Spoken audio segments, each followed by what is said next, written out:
સ્વર્ગ કરતા નર્ક વિશે બાઇબલમાં વધારે ઉલ્લેખ કરવામાં આવ્યો છે, નર્ક વિશે વધારે શિક્ષણ આપવામાં આવ્યું છે. એટલે શિક્ષણ એટલા માટે દેવે નર્ક વિશે વધારે આપ્યું કે એ મનુષ્ય જાતને ચેતવવા માંગે છે.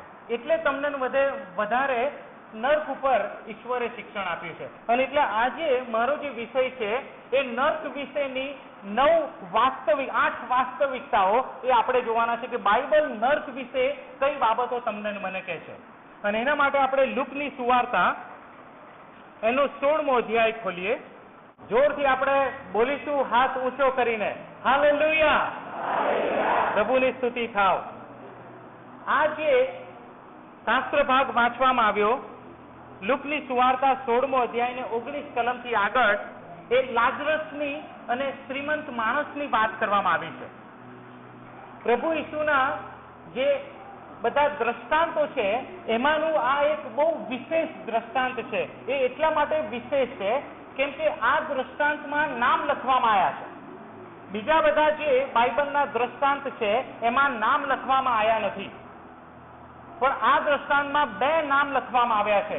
એક તો કે છે લાજરસ અને બીજું કે છે ઇબ્રાહિમ.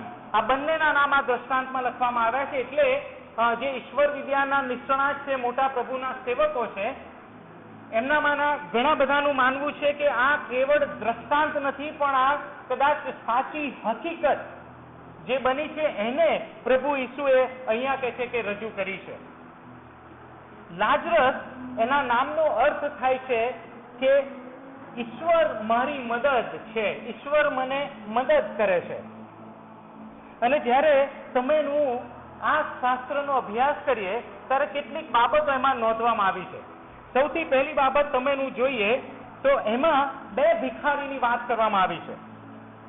2 ભિખારી આ શાસ્ત્ર ભાગમાં જોવા મળે છે. પહેલો તો એક ભિખારી છે કે જે લાજરસ, એ કહે છે કે ભિખારી હતો. પૃથ્વી પર લાજરસ કે છે ભીખ માંગતો હતો. અને જે બીજો ભિખારી છે એ કહે છે કે નર્કમાં ભીખ માંગતો હતો, જે આ શ્રીમંત માણસ હતો. એટલે 2 ભિખારી એ તમારી મારી નજરમાં અહીંયા આવે છે. પ્રભુ ઈસુ લાજરસ અને શ્રીમંત વિશે 3 જીવનના પાસાની વાત કરે છે. બંનેનું જીવન કેવું હતું, બંનેનું મરણ કેવું હતું, અને પછી બંનેનો અનંતકાળ એ કેવો હતો. બંનેના જીવનની વાત કરીએ તો પ્રભુ ઈસુ શરૂઆતમાં જ કહે છે કે એક શ્રીમંત હતો. હવે પ્રભુ ઈસુ એનું નામ જણાવ્યું નથી, પણ કહે છે એક શ્રીમંત હતો. અને પછી એના વિશે, એના જીવન વિશે જે જણાવ્યું છે એ કહે છે કે કિરમજી રંગના ઝીણા વસ્ત્ર પહેરતો હતો. એટલે બહુ દબદબા સહિતનો એનો વસ્ત્ર હતો. બહુ રાજાશાહી, જે રાજા અને ધનાઢ્ય લોકો જે કપડાં પહેરે એવા કપડાં કે છે આ પહેરતો હતો. અને પછી નિત્ય દબદબા સહિત મોજ મજા કરનાર હતો. એનો છે કે હંમેશા જાણે પાર્ટી લાઈફ જીવતો આ માણસ હતો. જોરદાર મોજ મજા કરનારા માણસ હતો. એટલે પૃથ્વી પરના જીવનમાં આ જે શ્રીમંત માણસ હતો એ કહે છે કે જોરદાર મજા કરનારો હતો. એને બહુ મજા આવતી હતી. પૈસે ટકે રોટી, કપડા ઓર મકાન બધું જ કે છે એની પાસે હતું ને જબરજસ્ત જીવન જીવતો હતો. આનંદથી કે છે પ્રમોદ. અને પછી લાજરસની જ્યારે પ્રભુ વાત કરે છે ત્યારે કે છે લાજરસ નામે એક ભિખારી હતો. ભિખારી એટલા માટે કેમ કે એ ગરીબ હતો, એની પાસે કશું હતું નહીં, એટલે કે છે એ ભિખારી હતો. અને ઉપરથી કે છે એના શરીરે ફોલ્લા પડેલા. એનું શરીર એ કે છે કે બીમાર હતું. અને એના કે છે કે શ્રીમંત જે માણસ હતો એના દરવાજા પાસે એ ત્યાં પડેલો હતો. આ લાજરસ અને શ્રીમંત માણસ એના જીવન, પૃથ્વી પરના જીવન વિશેની પ્રભુએ વાત કરી. અને પ્રભુ પછી એ લોકોના મૃત્યુની વાત કરે છે. અને બહુ સરસ બાઇબલમાં લખવામાં આવ્યું છે 22મી કલમમાં કે ભિખારી મરી ગયો. જુઓ, ભિખારી મરી ગયો. અને ત્યાં શું થયું? ત્યારે દૂતો તેને ઇબ્રાહિમની ગોદમાં લઈ ગયા. લાજરસ એ જ્યારે મરી ગયો એના વિશે એવું લખે છે કે દૂતો એ આવ્યા, સ્વર્ગમાંથી દૂતો ઉતર્યા અને કે છે લાજરસને લઈ અને ઇબ્રાહીમની ગોદમાં એને લઈ ગયા. પૃથ્વી પરનું જીવન લાજરસનું કેવું હતું? કે એ ભિખારી હતો, એના શરીરે ફોલ્લા પડેલા, બીમારીમાં જીવતો હતો, ભીખ માગીને ખાતો હતો. અને અહીંયા જ્યારે મરણ એનું આવે છે ત્યારે કહે છે કે સ્વર્ગદૂતો આયા, ઈશ્વરે હુકમ કર્યો મારા લાજરસને તમે લઈ આવો અને એને કહે છે ઇબ્રાહીમની ગોદમાં મૂક્યો. શ્રીમંત માટે શું લખવામાં આવ્યું છે કે શ્રીમંત પણ મરી ગયો અને એના વિશે જે બાઇબલ લખે છે એને દાટવામાં આવ્યો. એના વિશે એવું લખવામાં નથી આવ્યું કે એને કોઈ જગ્યાએ લઈ જવામાં આવ્યો, એને કહે છે દાટવામાં આવ્યો. ફિનિશ. પૃથ્વી પર એને બહુ મોજ મજા કરી, જબરજસ્ત જીવન જીવ્યો, પાર્ટી લાઈફ જીવ્યો, એને મન ફાવે એ રીતે જીવ્યો, રોટી કપડા મકાનમાં છલોછલ જીવન જીવ્યો. પણ કહે છે કે જ્યારે અંત આવ્યો, મરણ આવ્યું, ત્યારે એના વિશે એવું જ લખવામાં આવ્યું, એને દાટી દેવામાં આવ્યો. નેપોલિયન બોનાપાર્ટ એની કબર પર એવું લખવામાં આવ્યું છે કે હિયર હી લાય, અહીંયા એ સૂતેલો છે. ખ્રિસ્તમાં જે લોકો મૃત્યુ પામે છે એમના માટે કદી એવું નથી કે એ લોકો અહીંયા છે, પણ કે છે ઇબ્રાહીમની ગોદમાં દૂતો એ લોકોને લઈ જાય છે. આ મૃત્યુની વાત, જીવનની વાત પ્રભુ કરે છે બંનેના, અને મૃત્યુની વાત. અહીંયા તમારે મારે એવું માની લેવું એ યોગ્ય નથી કે આ શ્રીમંત માણસ હતો, પૈસા વાળો હતો એટલે એ નર્કમાં ગયો. ના, ઇબ્રાહીમ, દાઉદ બધા ધનાઢ્ય લોકો હતા. પૈસો કોઈને નર્કમાં લઈ જતો નથી. પૈસો આ ભિખારીને નર્કમાં, ધનવાન માણસને નર્કમાં લઈ ગયો નહીં. એની વિરુદ્ધની બાબત જોઈએ તો લાજરસ હતો એ ગરીબાઈના લીધે સ્વર્ગમાં ના ગયો. એ ગરીબ હતો, કશું હતું નહીં એટલે જ એને સ્વર્ગમાં લઈ લીધો, ના. અને એટલે સ્વર્ગમાં હોવું કે નર્કમાં હોવું એ ધન સંપત્તિ સાથે મતલબની વાત નથી. પણ બહુ સમજવાની વાત છે. શ્રીમંત માણસ જે હતો એ ઇબ્રાહીમને ઓળખતો હતો. એને ઇબ્રાહીમને શું કીધું? હે ઇબ્રાહીમ બાપ. બાપ શબ્દ વાપરે છે ઇબ્રાહીમ માટે. એનો અર્થ એ કે શ્રીમંત માણસ એ યહૂદી છે, એ જાણે છે ઇબ્રાહીમ વિશે કે ઇબ્રાહીમ અમારો બાપ છે, અમે ઇબ્રાહીમના સંતાન છીએ, હું ઇબ્રાહીમનો વંશ છું. અને એટલે એ શબ્દ વાપરે છે કે ઇબ્રાહીમ બાપ. પણ બાઇબલ જે કહે છે કે શારીરિક ઇબ્રાહીમના સંતાન એ દેવના રાજ્યના સંતાન નથી. લાજરસ પણ એ કે છે ઇબ્રાહીમને ઓળખતો હતો. શ્રીમંત માણસ એના જન્મથી જેમ ઇબ્રાહીમને ઓળખતો હતો એમ લાજરસ પણ કે છે ઇબ્રાહીમને ઓળખતો હતો, પણ લાજરસ એ વિશ્વાસથી ઇબ્રાહીમને ઓળખતો હતો. હાલેલુયા. એ એના શરીરથી નહીં, એ વંશજ તરીકે નહીં, પણ એ વિશ્વાસથી ઇબ્રાહીમને ઓળખતો હતો. આ જ સ્વર્ગ અને નર્કનું કારણ હતું. શ્રીમંત માણસ કહે છે હું ઇબ્રાહીમના કુટુંબમાં જન્મ્યો છું એટલે સ્વર્ગ અમારું છે, યહૂદીઓનું છે. જ્યારે લાજરસ કહે છે ઇબ્રાહીમ જેમ વિશ્વાસથી ન્યાયી કર્યો એમ મેં પણ વિશ્વાસ કર્યો છે ને એના લીધે લાજરસને પણ ન્યાયી ઠરાવવામાં આવ્યો. એટલે લાજરસે ઇબ્રાહીમને વિશ્વાસથી ઓળખ્યો હતો. એ વિશ્વાસનો એનો દીકરો હતો. તમે આજે ઝાંખી વિશે અભ્યાસ કર્યો અને પ્રભુ ઈસુએ છેલ્લી કલમમાં ત્યાં એવું લખ્યું કે ખરે જ આ ઇબ્રાહીમનું સંતાન છે. કેમ એવું કહે છે? ઝાંખી તો યહૂદી જ હતો, એ ઇબ્રાહીમનું જ સંતાન હતો. પ્રભુ ઈસુ એવું કહેવાની જરૂર જ નથી કે આ પણ ઇબ્રાહીમનું સંતાન છે. એ હતો શારીરિક રીતે, પણ શારીરિક રીતે ઇબ્રાહીમના સંતાન હોવું એ જરૂરી નથી. શારીરિક રીતે ખ્રિસ્તી કુટુંબમાં જન્મ થવો એ જરૂરી નથી, પણ વિશ્વાસથી એ ઇબ્રાહીમના કુટુંબમાં આવ્યો. ઇબ્રાહીમે જેમ વિશ્વાસ કર્યો એમ કે છે ઝાખીએ પણ વિશ્વાસ કર્યો, એમ લાજરસે પણ દેવ પર વિશ્વાસ કર્યો, અને એ રીતે એ લોકો ઇબ્રાહીમના સંતાન બન્યા. આ એમના મરણની વાત કરી, અનંતકાળની વાત કરી. કે છે કે જે શ્રીમંત માણસ હતો એ કે છે નર્કમાં ગયો, એનો અનંતકાળ એ નર્ક છે, એનો કોઈ અંત નથી. અને કે છે કે લાજરસનો જે એનો જે અંત છે એ કે છે કે ઇબ્રાહીમની ગોદમાં, એટલે કે સ્વર્ગમાં. અનંતકાળ તમેનું ક્યાં વિતાવીશું ને એનો આધાર પૃથ્વી પરના જીવનના નિર્ણય પર છે. પૃથ્વી પર તમેનું જ્યાં સુધી રહીએ છીએ, તમેનું જે નિર્ણયો કરીએ છીએ એ અનંતકાળ નક્કી કરશે. લાજરસનો, શ્રીમંત માણસનો અનંત જે કાળ છે, અનંત મરણ છે, અનંત જીવન છે, એ એમના પૃથ્વી પરના જીવનને લીધે એ લોકો આ પસંદ કરી શક્યા. મુખ્ય વિષય આપણો એ છે કે નર્ક વિશે આ શાસ્ત્ર ભાગ કેટલીક બાબતો, 8 બાબતો લગભગ એ પ્રભુ ઈસુ એમાં જણાવે છે. પહેલી બાબત તમેનું એમાં જોઈએ,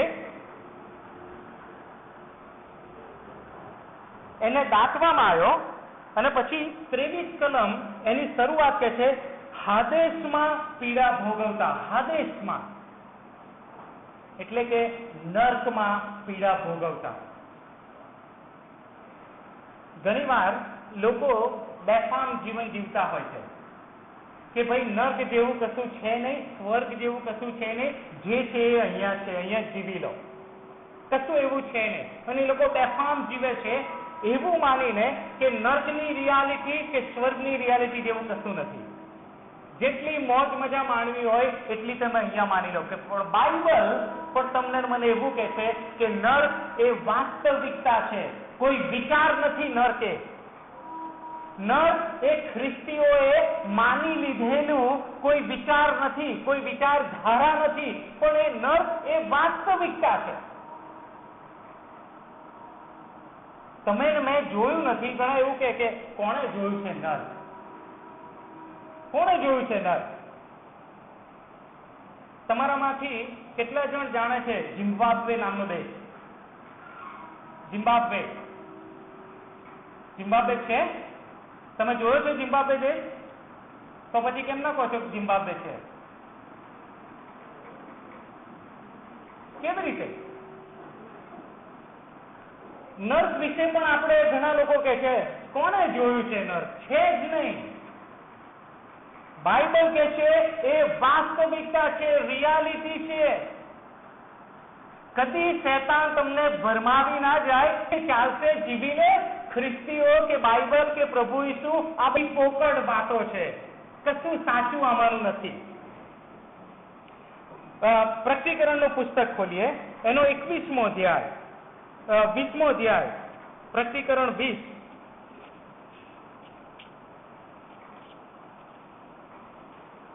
એની 15 કલમ. પ્રકટીકરણ 20મો અધ્યાય એની 15મી કલમ. જો કોઈ જીવનના પુસ્તકમાં નોંધેલો માલુમ પડ્યો નહીં તો તેને અગ્નિની ખાઈમાં નાખી દેવામાં આવ્યો.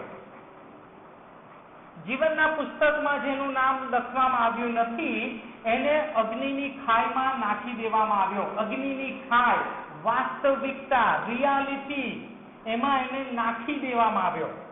અને 21મા જ અધ્યાયમાં એટલે 8મી કલમ જુઓ.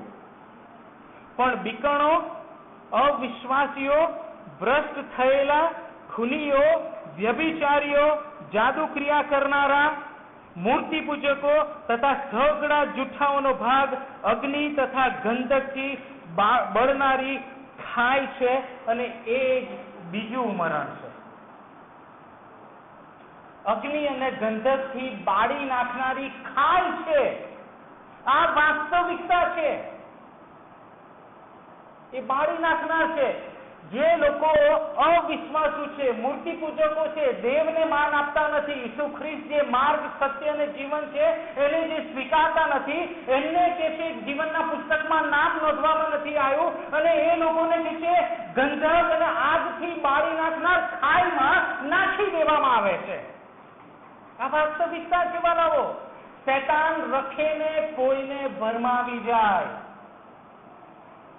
બહુ સાવધાન રહેજો. આ નર્ક એ વાસ્તવિકતા પ્રભુ તમને મને જણાવે છે. બીજી બાબત નર્ક વિશે તમેનું એ જે જોઈએ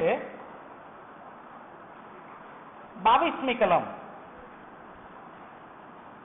તે ભિખારી મરી ગયો ત્યારે દૂતો તેને ઇબ્રાહીમની ગોદમાં લઈ ગયા. શ્રીમંત પણ મરી ગયો અને એને દાટવામાં આવ્યો.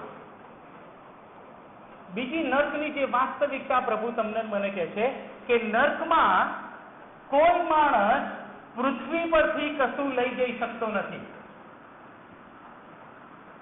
નર્કમાં માણસ પૃથ્વી પરથી કશું જ પણ લઈ જઈ શકતો નથી. રોટી કપડા મકાનથી ભરપૂર માણસ, શ્રીમંત માણસ પૃથ્વી પર, પણ નર્કમાં જ્યારે એ છે ત્યારે શું કે છે? એક પાણીના ટીપાને માટે એ તલપે છે.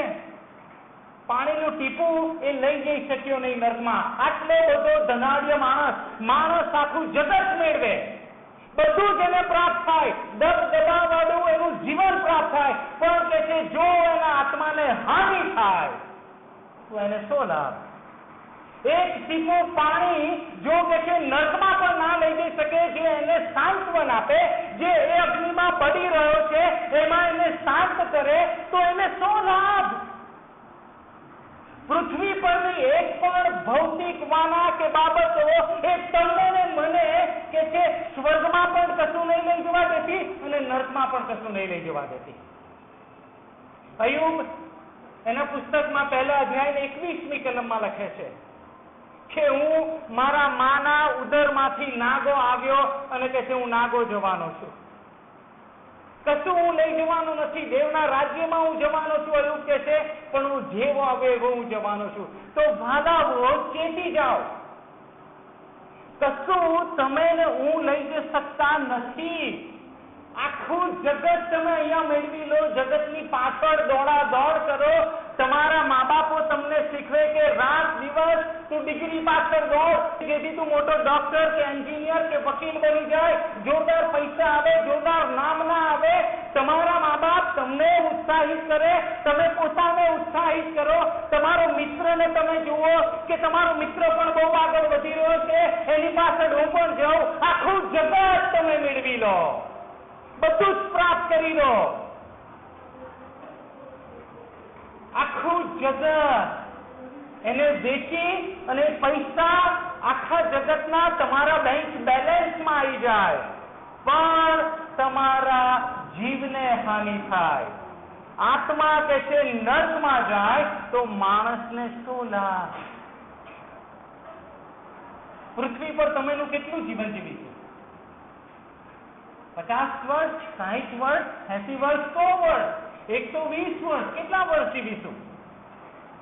એના માટે તમે બહુ ચિંતા કરીએ છીએ, પણ અનંત કાળ, જે અનંત જીવન અને અનંત મરણ છે એની ચિંતા તમે કેટલી કરીએ છીએ? કેટલા સજાગ છીએ આ નર્કની વાસ્તવિકતા માટે કે તમે કશું લઈ જઈ શકતા નથી ત્યાં. તો પછી જે લઈ જઈ શકતા નથી એની માટે શું કામ પરસેવો પાડવો, એની પાછળ શું કામ સમય તમારો મારો બગાડવો? પણ જે અનંતકાલિક વાના છે એને શોધીએ. પૃથ્વી પરના વાના ઉપર તમારી ને મારી દ્રષ્ટિ ના કરીએ. કલોસીના પત્રમાં 3 અધ્યાયમાં 1લી કલમમાં પાઉલ લખે છે કે ખ્રિસ્ત જ્યાં છે એ વાના શોધો, ઉપરના વાના તમે શોધો, અહીંયા નહીં. કોઈ વાના તમારા મારા કામમાં આવવાના નથી. આ બીજી નર્કની વાસ્તવિકતા છે કે ત્યાં કોઈ પણ સુખ સગવડ અહીંની તમે ત્યાં લઈ જઈ નહીં શકો, તમે એકલા ત્યાં હશો. ત્રીજી બાબત 25 કલમમાં લખવામાં આવી છે. ઇબ્રાહીમે એને કહ્યું, શ્રીમંત માણસને કહ્યું, તારા જીવનમાં તું તારા સારા વાના પામ્યો હતો અને લાજરસ તો ભૂંડા વાના પામ્યો હતો. અને પછી કયો શબ્દ લખ્યો છે? તે જોરથી, તે સંભાળ, તેને તું યાદ કર. બીજા અર્થમાં ઇબ્રાહિમ શું કહે છે ખબર? તું અત્યારે શ્રીમંત માણસ નર્કમાં છે, તું અત્યારે તારું પૃથ્વી પરનું જીવન યાદ કર. પૃથ્વી પરનું જીવન તું યાદ કર. અને શું યાદ દેવડાવે છે ઇબ્રાહિમ? કે તું તારા જીવનમાં સઘળા સારાવાના પામ્યો યાદ કર. એ દબદબા વાળું જીવન તું યાદ કર. અને લાજરસને યાદ કર કે ભિખારી હતો, લોકોની રોટલી પર જીવનાર માણસ હતો, તું યાદ કર. ત્રીજી નર્કની જે વાસ્તવિકતા છે કે નર્કમાં યાદ શક્તિ જતી રહેતી નથી. તમારો ભૂતકાળ નર્કમાં પણ યાદ આવે છે. અને મારી ઈશ્વરને પ્રાર્થના છે કે અહીં બેઠે એકે એક વ્યક્તિ એ અનંતકાલિક જીવનમાં જાય, અનંતકાલિક નર્કમાં કોઈ ના જાય, એવી મારી હૃદયની પ્રાર્થના છે અને ઈચ્છા છે. અને મારી તમને વિનંતી પણ છે કે માર્ગ સત્ય જીવનને તમે સ્વીકારી લો. પણ જો ઈસુને તમે સ્વીકારશો નહીં તો શું થશે ખબર છે? નર્કમાં તમને આ કેમ્પ યાદ આવશે. હિરેન ભાઈ કરીને થાકેલા કે પ્રભુનો સ્વીકાર કરો. રવિવારની ભક્તિ સભા યાદ આવશે કે પારસ સાહેબે કીધું હતું કે તમે બચી જાઓ આવનાર કોપથી. તમને સંગત યાદ આવશે કે પ્રિયર્તનભાઈ મને ખૂણામાં લઈ ગયા, એમણે સમજાવ્યો કે પસ્તાવો કર. વાસ્તવિકતા નર્કની આ છે કે તમારો ભૂતકાળ કદી ભૂલી નહીં શકો. એ બધું યાદ આવશે કે મેં શું કર્યું, કેટલી તકો મને આપવામાં આવી પૃથ્વી પર. શ્રીમંત માણસ તારો ભૂતકાળ યાદ કર, કેટલું દબદબા વાળું જીવન જીવ્યું હતું, આખરે શું પ્રાપ્ત કર્યું છે યાદ કર. કેટલી ભૂલો કરી, કેટલા ચાન્સ તે ગુમાયા પૃથ્વી પર, યાદ કરતું એને. બોલો, નર્કમાં માણસ બે જ બાબત મુખ્ય રીતે કરશે. એમાંની એક બાબત છે એનો ભૂતકાળ યાદ કરીને રડ્યા કરશે કે મેં કેટલી બધી ભૂલો કરી, કેટલા બધા ચાન્સ મળ્યા, કેટલી બધી ભૂલો કરી. આ યાદ શક્તિ એને મારી નાખશે. અને મારી નાખશે એટલે મરતો અનંતકાળને માટે માણસ જીવવાનો છે નર્કમાં.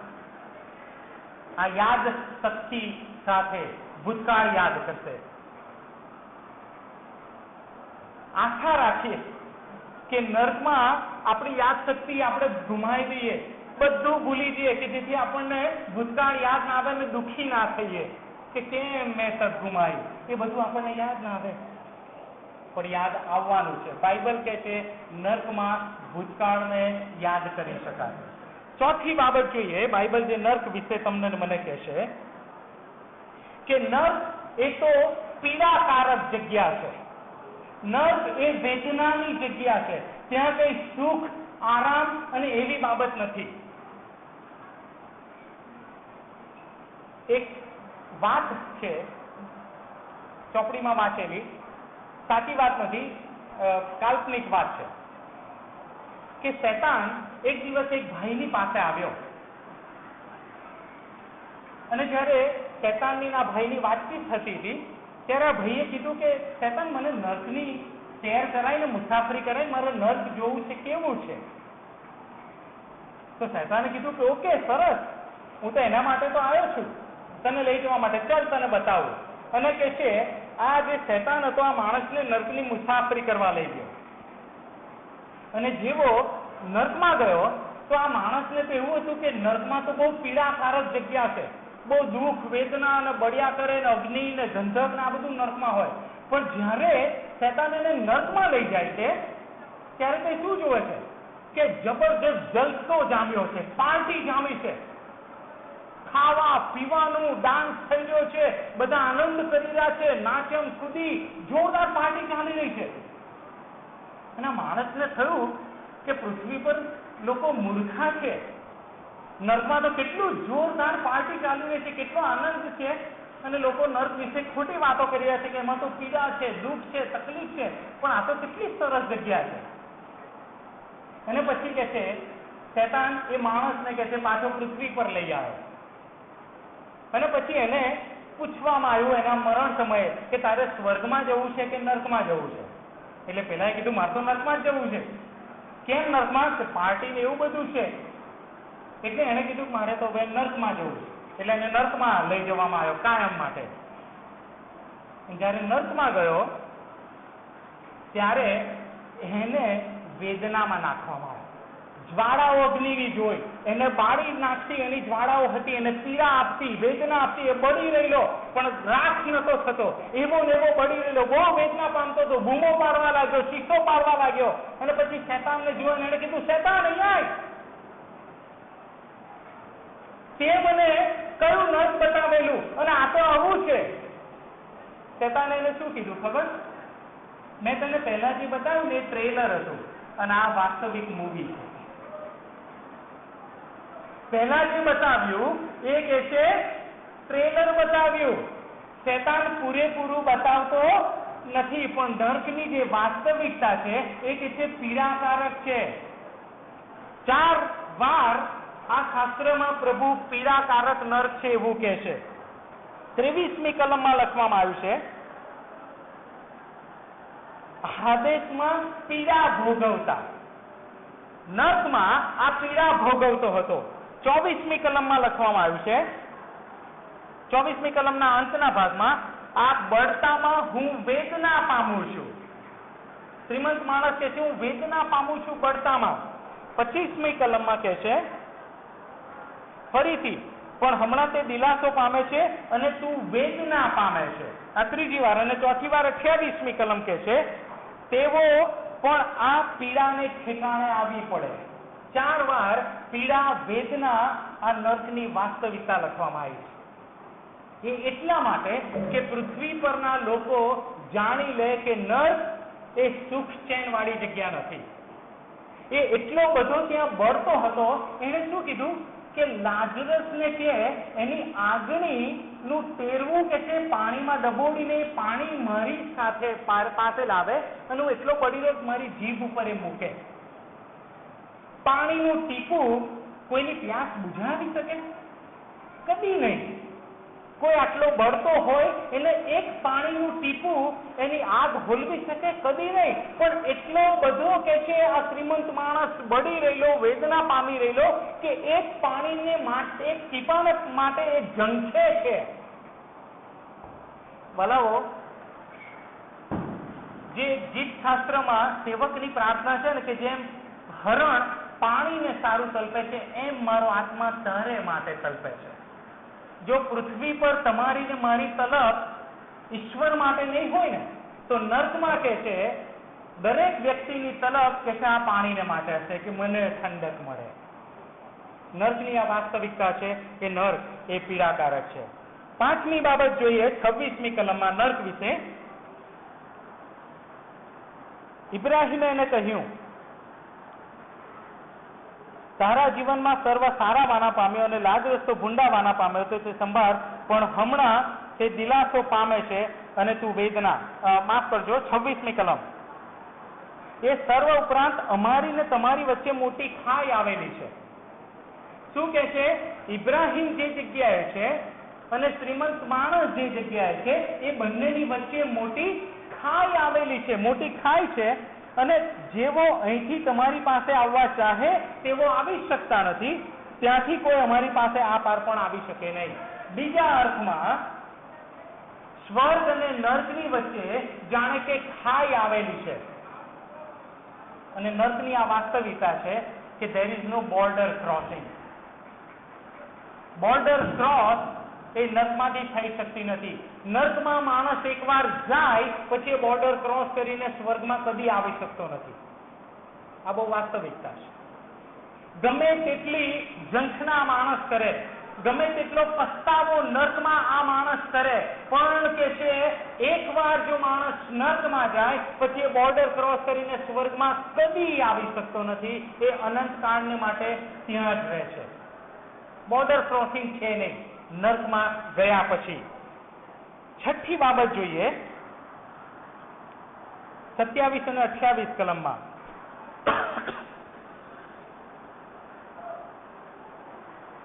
તેણે કહ્યું કે બાપ, હું તેને વિનંતી કરું છું કે લાજરસને મારે ઘેર મોકલ. આ શ્રીમંત માણસની દશા તમે જુઓ. નર્કમાં એ પડી રહ્યો છે, પીડા એને થઈ રહી છે. હવે એને ખબર પડી કે હું તો હવે બચી શકવાનો નથી, હું અહીં આવી ગયો, બોર્ડર ક્રોસ છે નહીં. એટલે પછી એને શું યાદ આવે છે? મારા બાપ ને મારા ભાઈઓ હજુ જીવે છે. એટલે ઇબ્રાહિમ બાપ લાજરસને નીચે મોકલ કે છે. મારા લોકોને જઈને સુવાર્તા આપે, મારા લોકોને જઈને સુવાર્તા આપે. કેમ કે લાજરસ જો જશે તો મારા કુટુંબ વાળા એને મરેલો જોયો છે કે લાજરસ મરી ગયો. મરેલામાંથી જીવતો થઈને લાજરસ સુવાર્તા આપશે ને તો કહે છે કે મારા કુટુંબના તારણ પામશે અને એ લોકો બચી જશે ને હું જે રીતે વેદના પામું છું એમાંથી મારું કુટુંબ બચી જશે. નર્કમાં માણસ એના લોકોને પ્રેમ કરે છે. નર્કમાં માણસ ઈચ્છે છે કે એની જેમ બીજા લોકો નર્કમાં આવી ના જાય.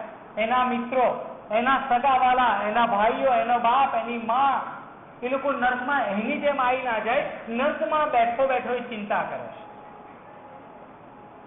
પણ નર્કમાંથી જે સચ્ચાઈ તમને મને મળે છે કે નર્કમાં ગયેલો માણસ કોઈને પણ પૃથ્વી પરના લોકોને મદદ કરી શકતો નથી. તમે કે છે કોઈને મદદ કરી શકતા નથી. જે વ્યક્તિ નર્કમાં જાય છે એ પૃથ્વી પરના લોકોને. તમે જો મદદ કરી શકીએ તો અત્યારે તમે જયારે પૃથ્વી પર છીએ ત્યારે જ સુવાર્તા લોકોને આપી શકીએ છીએ, ત્યારે જ લોકોને પ્રેમ કરી શકીએ છીએ, ત્યારે જ લોકોને બચાવી શકીએ છીએ. અને આ જ પૃથ્વી પરનો સમય છે કે તમારે મારે પોતાના માટે સાવચેત છીએ અને બીજાના માટે સાવચેત છીએ, પોતાના કુટુંબ માટે સાવચેત થઈએ. પ્રભુ ઈસુએ જયારે શિષ્યોને વાત કરી પ્રેરિતોના કૃત્યો 1 અધ્યાયના 8મી કલમમાં કે જ્યારે પવિત્ર આત્મા તમારી પર આવશે ત્યારે તમે મારા સાક્ષી થશો. અને પછી કે છે યરુશાલેમમાં, સમરૂનમાં, ગાલિલમાં અને આખા વિશ્વમાં તમે મારા સાક્ષી થશો. પહેલા યરુશાલેમમાં તમે મારા સાક્ષી થશો. અને યરુશાલેમ એટલે ઘર. ઘરમાં તમે સાક્ષી ચાલુ કરી દો, ઘરમાં તમે સુવાર્તા ચાલુ કરી દો, ઘરના લોકોને બચાવવાનું ચાલુ કરી દો. યરુશાલેમને બચાવો, પછી સમરૂનમાં જાઓ, અડોશ પડોશમાં જાઓ, સોસાયટીમાં જાઓ, તમારા ગામમાં, શહેરમાં લોકોને બચાવવાનો પ્રયત્ન કરો. કેમ કે અત્યારે સમય છે કે તમે બચાવી શકીશું. પછી એ સમય તમારી મારી પાસે રહેતો નથી. સ્વર્ગમાં જઈએ કે કોઈ માણસ નર્કમાં જાય, એ પછી કોઈ કોઈને મદદ કરી શકતું નથી. એ માણસ એકલો ત્યાં છે અને પૃથ્વી પરના લોકોએ ત્યારે પોતાના જીવનનો નિર્ણય લેવો પડે. 6મી બાબત એ આપણે જોઈ. 7મી બાબત 24મી કલમમાં ત્યાં લખવામાં આવ્યું છે, એણે ઘાંટો પાડીને કહ્યું. ઓકે, ઘાંટો પાડીને કહ્યું. 24મી કલમ. 27મી કલમ કે છે, એણે કહ્યું ઓ બાપ, હું તને વિનંતી કરું છું. પહેલા કે છે ઘાંટો પાડ્યો, પછી કે છે વિનંતી કરી, અને પછી 30મી કલમમાં કે છે ઇબ્રાહિમ બાપ, તું એને મોકલ. નર્કમાં આ શ્રીમંત માણસ પ્રાર્થના કરે છે, ઘાંટો પાડીને પ્રાર્થના કરે છે, વિનંતી કરે છે. ઇબ્રાહિમને નર્કમાં પ્રાર્થના કરે છે. પણ બાઇબલ તમને મને નર્કની આ વાસ્તવિકતા કહે છે કે નર્કમાંથી કોઈ પણ પ્રાર્થનાનો જવાબ મળતો નથી. નર્કમાં ગયેલ માણસ ગમે તેટલી પ્રાર્થનાઓ કરે, ગમે તેટલા ઘાંટા પાડીને જોરથી પ્રાર્થનાઓ કરે, એની પ્રાર્થનાનો જવાબ મળતો નથી. અને પ્રાર્થના કરી લાજરસને મોકલ, એ ટીપું મારી જીભ ઉપર મૂકે. ના, કશો વાંધો નહીં, પણ કે છે લાજરસને મારા ઘેર મોકલ. ના, પ્રાર્થનાનો સમય વાલાવો પૃથ્વી પર છે. પૃથ્વી પર જ્યાં સુધી તમે છીએ, પ્રાર્થના ત્યાં સુધી તમારી ને મારી સાંભળવામાં આવે છે. તમારી મારી પ્રાર્થનાનો જવાબ આ પૃથ્વી પર મળશે. પણ એક વાર કે છે કોઈ માણસ નર્કમાં જાય એ પછી એની કોઈ પ્રાર્થના સાંભળવામાં આવતી નહીં. એના પોતાના વિશે, પોતાના બળતા વિશે, વેદના વિશે મારું બળવું ઓછું કર, મારી વેદના ઓછી કર, ગમે તેવી બૂમો પાડે, કોઈ પ્રાર્થના સાંભળવામાં આવતી નથી. ત્યારે શું થશે? બાઇબલ કહે છે નર્કમાં જે લોકો બળતા હશે ને એ લોકો મોત માગશે, મોતની પ્રાર્થના કરશે કે પ્રભુ આખી જિંદગી મારે નર્કમાં પડ્યા કરવું, એના કરતા તું મને મારી નાખ, અહીંયા નર્કમાં મારો નાશ કરી દે. આ પ્રાર્થના નર્કમાં લોકો કરશે કે છે મોત માગશે, પણ એ મોત પણ કે છે એમને નહીં મળે નર્કમાં. સદાકાળને માટે એ પ્રાર્થના એમની સાંભળવામાં નહીં આવે. એકવાર માણસ ગયો એ અનંતકાળ માટે બળવાનો, ગમે તેવા ઘાટા પાડે, ઘૂંટણો પર પડે. ઘૂંટણો પર પડવાનો સમય પૃથ્વી પર છે, પ્રાર્થના કરવાનો, ઘાટો પાડવાનો સમય પૃથ્વી પર છે. આ સમય છે, હાલ જ માન્ય કાળ છે. તારણ તમારી મારી પાસે આવ્યું છે, પછી કોઈ પ્રાર્થના સાંભળવામાં નહીં આવે. એ જ રીતે આપણા મા બાપ માટે, આપણા ભાઈઓ બહેનો માટે પણ પ્રાર્થનાનો આ સમય છે કે અત્યારે એમની માટે માગી લઈએ, અત્યારે એમની માટે પ્રાર્થનાઓ કરી. વાલાઓ, તમે જે લોકોએ નિર્ણય લીધા છે, તમારા મા બાપ, ભાઈઓ બહેનો માટે હવે ચિંતા તમને થવી જોઈએ કે હું તો દેવના રાજ્યમાં પહોંચી ગયો છું, પણ મારા બાપ વિશે શું, મારી મા વિશે શું, મારા ભાઈઓ કે મારી બહેનો વિશે શું? એ લોકો ક્યાં જશે? એમનો અનંતકાળ એ લોકો ક્યાં વિતાવશે? એ હવે કન્સર્ન, એ ચિંતા તમને ને મને એમની થવી જોઈએ. સમયનું પૃથ્વી પરથી જઈએ એ પહેલા. નહીં તો કેવી વાસ્તવિકતા આવશે કે તમે હું ઇબ્રાહીમની ગોદમાં, એ સ્વર્ગના એમાં હૈશું, પણ તમારા ને મારા મા બાપ જો એ લોકોએ પ્રભુનો સ્વીકાર કર્યો નથી, એ લોકો કે છે અનંતકાળને માટે ત્યાં બળ્યા કરશે. ત્યાં પછી કોઈ સ્પંદ કામમાં નહીં આવે. અને પછી કે છે મરણ તારો ડંખ ક્યાં, મને માર તું. મારા બાપને હું જોઈ શકતો નથી, મારી માને હું જોઈ શકતો નથી, પણ એ સમય જતો રહ્યો છે. એ સમય અત્યારે આવ્યો છે. પોતાના માટે માગવાનો ને પોતાના ઘરના માટે માગવાનો સમય અત્યારે આવ્યો છે. ત્યારે ઘૂંટણ પર જવાનો સમય આવ્યો છે. સમય પાકી ચૂક્યો છે. રાત ઘણી વીતી ગઈ છે, બાઇબલ કહે છે, અને કહે છે કે દિવસ પાસે આવ્યો છે. અને દિવસ પાસે આવ્યો છે એ કહે છે કે ખ્રિસ્તનો દાડો, ખ્રિસ્તનો દિવસ પાસે આવ્યો છે. આસપાસ નજર કરી લો વાલાઓ, પૃથ્વી પર નજર કરી લો, કઈ બાબતો બની રહી છે. આ બધી જ બાબતો, ભૂકંપથી માંડીને, હિંસાથી માંડીને બધી જ બાબતો, એ તમને મને એક જ વાત યાદ દેવડાવવી જોઈએ કે ખ્રિસ્તનું આવવું તદ્દન નજીક છે. ખ્રિસ્તનું આવવું તદ્દન નજીક છે.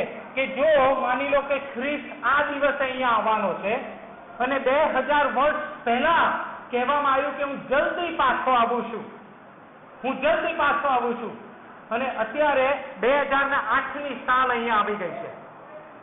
તો 2000 વર્ષ કરતા અત્યારે હવે ખ્રિસ્તનો દાડો બહુ નજીક છે. તમે ને હું જાણે હવે છેલ્લા દિવસોમાં જીવી રહ્યા છે. ક્યારે ખ્રિસ્તનું આવવું થશે, ક્યારે તમેનું વાદળામાં ખેંચાઈ જઈશું, કોઈને ખબર નથી. પણ એ તમે ચોક્કસ કરી લેજો અત્યારે ઘૂંટણો પર પડીને કે જ્યારે ખ્રિસ્ત વાદળામાં લેવા આવશે ત્યારે તમે વાદળામાં ખેંચાઈ જવાના કે આ ખુરશી પર જ બેસી રહેવાના. આ નિર્ણય એ તમારે મારે કરવાનો છે. નર્કમાં કે ઇબ્રાહીમની ગોદમાં, સ્વર્ગમાં. અહીંયા ઘૂંટણ ટેકવવા છે કે પછી ત્યાં વ્યર્થ ઘૂંટણ ટેકવવા? અહીંયા હૃદયથી પ્રાર્થના કરવી છે કે પિતા મારા ઈસુ મને બચાવી લે, એ અહીંયા કરવી છે કે પછી અનંત કાળને માટે ત્યાં બૂમો પાડવી છે, ઓ બાપ મને બચાય, ઓ બાપ મને બચાય, હું બળી રહ્યો છું પણ રાખ થઈ રહ્યો નથી, પણ મારો નાશ થઈ રહ્યો નથી. અને છેલ્લી નર્કની જે વાસ્તવિકતા, જે સચ્ચાઈ 29 કલમમાં લખવામાં આવી છે.